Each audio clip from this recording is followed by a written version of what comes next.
From the Newstalk ZB newsroom, this is Newsfix. In this update, the Prime Minister is keen to speed up social media restrictions for young people. The idea will be part of the government's official programme, with Education Minister Erica Stanford tasked with exploring legislation and implementation. National put forward a members' bill to ban social media outright for youth during the week.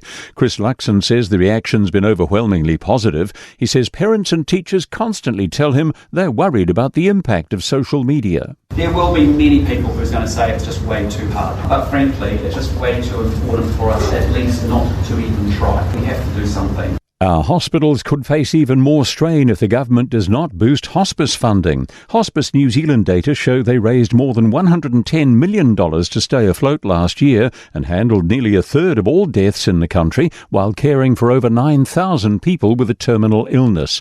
With demand expected to rise by 50% by 2040, Hospice says more government support is urgent. Chief Executive Wayne Naylor says hospitals will face serious capacity problems without hospice. All of those people will end up in hospital. EDs become full of people with symptoms and problems that hospices could have dealt with in the community. Police are calling for any footage of an aggravated robbery in Martin around 10 last night. They say a person entered a shop in the Broadway area and threatened an employee with a weapon before taking cash.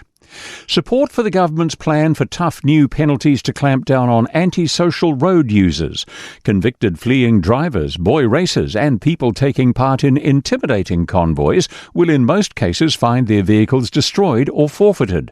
Rotorua Mayor Tanya Tapsell says boy racers are prevalent in her community. This is something that communities across the country have had to deal with. We want it to stop, so we're very grateful for the government for listening to the call from our community and making sure that these people will be held to account. The legislation is set to be introduced to Parliament in the coming months. That's news.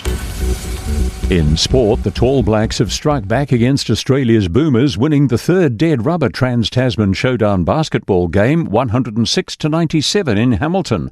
Taylor Britt top-scored and says the absence of Shea Ely meant everyone had to be on their game. Juddy and the coaches have been telling me to be aggressive, but yeah, without Shelley, he's obviously one of our main guys and everyone else has got to step up as well. The Tall Ferns are underway against the Opals. Intrigue on and off the court in the opening round Southern Derby in netball's ANZ Premiership tonight.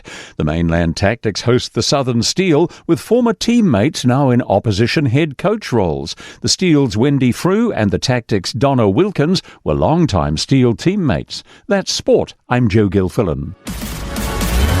For more news, listen to Newstalk ZB live on iHeartRadio.